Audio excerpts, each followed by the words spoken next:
Good morning.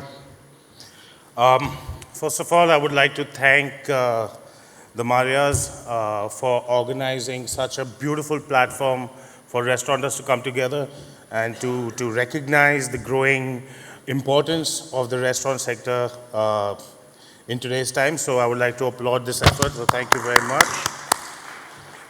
It's also a great privilege to share the dais with Sunil Kapoor, who's lovingly known as Joy Kapoor by everybody, and Mr. Amit Burman. Um, Joy Kapoor has adopted me. For people who don't know, I am his adopted son. He adopted me earlier, in my very early in my career, and has been a constant support and guide and an inspiration. Honestly, he started thrice over, and he's overtaken everybody else every time he's done something. So he's an inspiration. Mr. Berman, I would like to thank for, for the first time, a serious big corporate house took these ragtag bunch of restaurants seriously and gave it a lot of validating. In fact, I was just telling him that yesterday I got a call from somebody in the Economic Times, and they asked me, do you know that which is the most favored brand in malls? So I said, no, I don't know. So they said, apparently Punjab Grill is the most favored brand in malls. So cheers for that, man. Well, yeah. So I was here asked to come and talk a little bit about myself and what we were doing as a company. But I chose instead to rather talk about our business, the restaurant business. It gives me great pleasure to see such a great turnout for this restaurant convention. Earlier, there used to be maybe 30, 40, 50 people who used to show up, but I think it's sign of times. So I just wanted to kind of bring home where we stand as an industry today. Yeah. So, does anybody know what the size of the restaurant industry, food services industry is today? Any guesses? Sorry? No? How much? Okay. Well, the National Restaurant Association took out a survey in 2013 where we found that in 2013, the size of the restaurant industry was 2,47,000 crores. That's a huge number, guys. Think about it.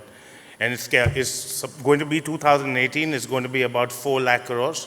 So that's pretty huge. Still about 70% of the food services business is unorganized. 30% is organized. By 2018, will be about 41% will be organized. Okay? The organized market in 2018 will be 1,67,000 crores, which means that the top 10 players in the F&B business all have the opportunity or the potential to be 10,000 crore plus companies. So we are really on the verge of something really huge. We are on the verge of our own renaissance in the restaurant business. In terms of food service, in the services segment, we are bigger than telecom, and we are second only to insurance and retail. We are about 7 times the size of the hotel industry in India. That's right, 7 times the size of the entire hotel industry in India. And we are about 24 times bigger than Bollywood. So, sorry Karan Johar and Shah Rukh Khan, but we kick your ass. Yeah. Okay, now let's talk about the significant impact that the restaurant business has on the economy of India. Okay. The restaurant business is the highest employer of a segment of people between the blue collar and the white collar class of people. Right? The employment we generated was about 4.8 million people in 2013, which is larger than Switzerland. And by 2018, we are going to be about 8 million. If you consider the indirect employment that we are offering, that's about 13 million by 2018. That's larger than the size of Sri Lanka. Okay, so there's some amazing numbers right there. Let's talk about the taxes that we collect. We are collecting about 11,500 crores for the for the government.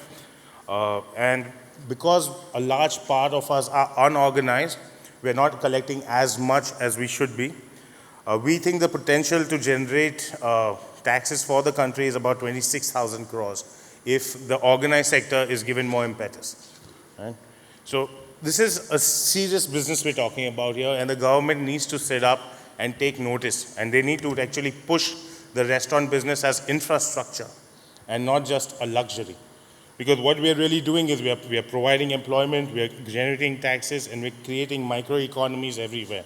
We're creating little hubs where people come together and create microeconomies in different cities, different states. So the government really needs to sit up and take notice about this business, right? Now I'm going to talk a little bit about the challenges that we face on a day-to-day basis. I know I'm preaching to the choir a little bit. All you guys know what the challenges are: rising food costs, lack of quality of staff, attrition, fragmented supply chain, liquor sourcing, anti-liquor mindset in lots of states, blah, blah, blah, blah. You guys know all this drill, okay? But what I really want to talk about is I want to address the real 500-pound gorilla in the room. And that's not me, but what I want to talk about is the biggest challenge today that we are facing as a business, as an industry, is government and regulatory issues. And these are some things that we really need to come together and do something about, right? High costs, employee attrition, these are things that we have control over, so we think we devote a lot of our time trying to figure out supply chain, we devote a lot of our time trying to figure out how to reduce costs, we spend a lot of our time trying to negotiate with suppliers and bring costs down all the time. But how much time do we really spend thinking about government or regulatory issues? How much time do we try and devote towards trying and making conditions favorable for our business? Because I'm telling you one thing, that alone is going to have the highest impact on your bottom line. If the regulatory environment changes, that's going to be the most profitable thing that we can do. So I'll talk a little bit about our issues. One of our biggest issues is over-licensing. I think we in India, we take about 30 different licenses and NOCs to operate one single restaurant.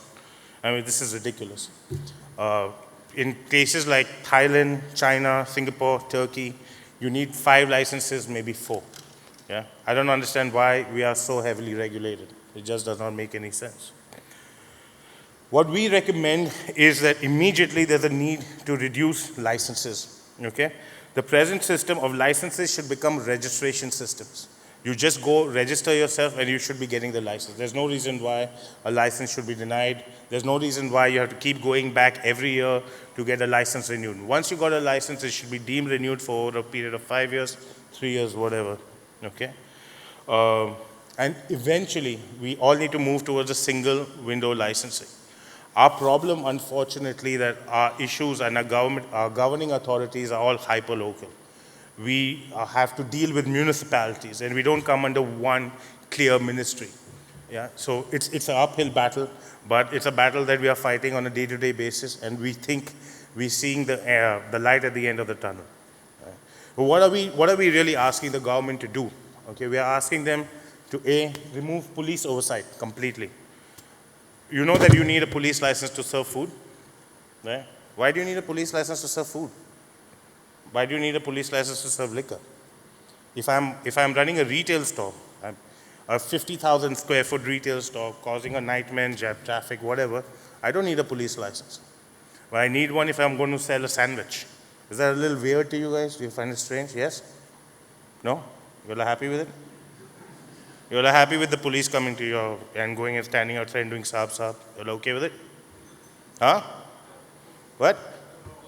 Come on, guys. Are you okay with it? Do you feel disgusted? Do you hate that part of the business? Do you hate it?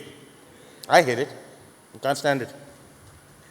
The health license which you need from the municipality. We have FSSAI now, and that license is completely redundant. What is it doing for us, really? What is it really saying? Right? That needs to be abolished. Weights and measures, legal metrology. They come and they measure your weighing scale as if we are sending food by the kilo, and we are going to cheat people. The weighing scale is there just so that you can actually check how much supplies you're getting. You're really not selling anything by the kilo, are you? So why is that? They come and check your peg measures and they see whether you're pouring correctly. You got the whole excise department doing that. So why do we have those things? Why are we under weights and metrology? And again, Department of Tourism. Again, that's a complete waste of time. I'm sorry. In fact, NRI members go along with the tourist department to actually give approvals, but I think it's a waste of time. Again, like I was saying, our problems are hyper-local. They are different in every state. It's completely different, right? In Delhi, you can only get a liquor license after your restaurant is operational. What does that mean if you're a bar? So you can open up a bar, and for 3 months you can't serve liquor, right? And again, Gurgaon is completely different. Noida is completely different. The rates are different. The alcohol costs are different. And then people complain about alcohol crossing state lines. In Mumbai and Maharashtra, we still have prohibition.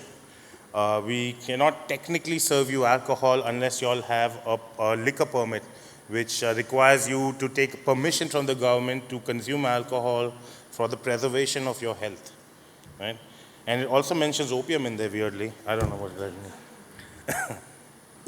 In Bangalore and Karnataka, the state has decided that they are not going to issue any more licenses. So there are 500 licenses issued. And if you want to serve liquor, you have to either buy the license for a cost of 1.5 crore, or you rent it for about 1.5 lakh a month. Right. It's weird, right? In Hyderabad, the cost of a license is 35 lakhs per annum. 35 lakhs. Okay. Chennai and Tamil Nadu, they won't give you a liquor license until you're not in a hotel or have at least 20 rooms. Gujarat and Kerala, well, you know how that is. It's a dry state. Permissible drinking age, that's also kind of weird, right?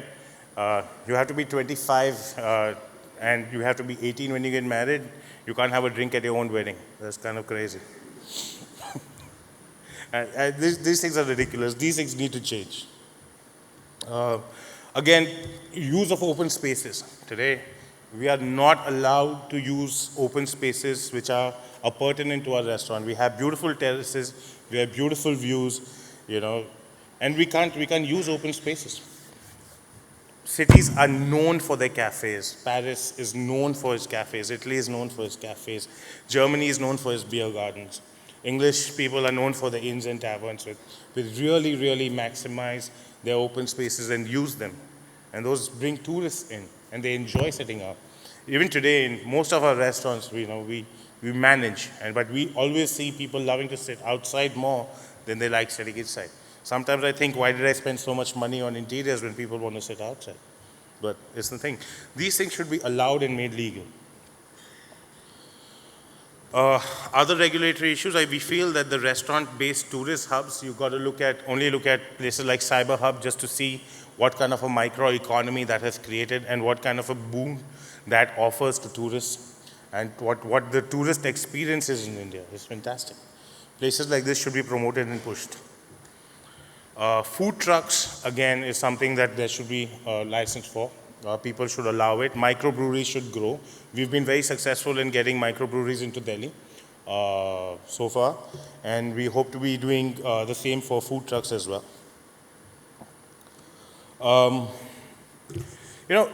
I used to come to these conventions often, and I fully commensurate my people. I think that the restaurant industry as a whole, there's a huge sense of camaraderie. There's a huge sense of kinship.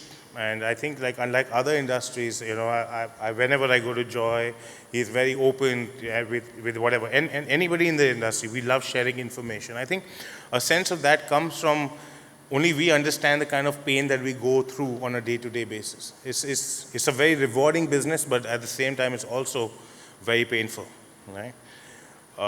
There's this kind of sense of bonhomie and kinship which I find, which is striking in the restaurant industry.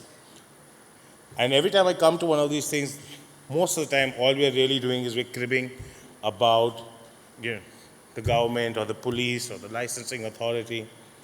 And that kept happening to me for a while. And then, I said that, look, why isn't somebody doing something about this? Why isn't somebody, going out there and talking to the government and showing them how powerful and how influential and how vital we are to the economy. But, nobody was doing it. And until then I discovered the National Restaurant Association of India, and I know that they were standing up for the cause of the standalone restaurants. And I joined them. And there was a ragtag bunch of people who were trying to make a difference and trying to lobby. And I believe that as a good CEO, a large part of my job is to create a condition favorable to the restaurant industry.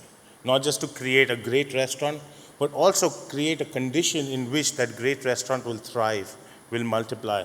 Like Joy said, will become sustainable, will become profitable, and will become scalable. But unless and until these conditions are not in place, we are going to have an uphill struggle. So we might create really, really great products, but we are going to die at the hands of regulatory issues. So what my appeal to you guys is today, that if you believe that this is something that you guys want to do, please come together. Please give a little bit of your time, maybe 1 hour a month, towards these issues, and let's work together to create conditions favorable for us to thrive and succeed. Thank you very much.